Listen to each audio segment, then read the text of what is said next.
Senado hindi raw nakatanggap ng sulat mula sa OVP para dagdagan ang kanilang tapiyas na pondo. Brigada Ann Cortez, ibrigada mo! Brigada Live Report. Kinumpirma naman ng Senate Committee on Local Government Chairperson Senator J.V. Ejercito na wala pa rin silang natatanggap sa Senado na sulat mula nga sa opisina ni Vice President Sara Duterte. Ito yung upang hingi na dagdagan ang kanilang pondo matapos itong tapyasan ng Kamara at mauwi na lang sa 733 million pesos.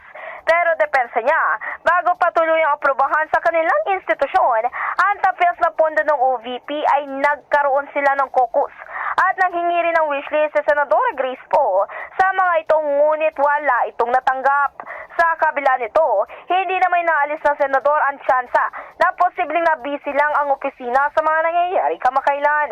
Anya bagamat ganitong sitwasyon ay maaari pa rin madagdagan ang pondo ng OVP sa BICAM.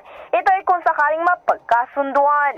In the heart of changing lives, ito si Brigada Ann Cortez ng 105.1 Brigada News FM Manila, the Music News Authority.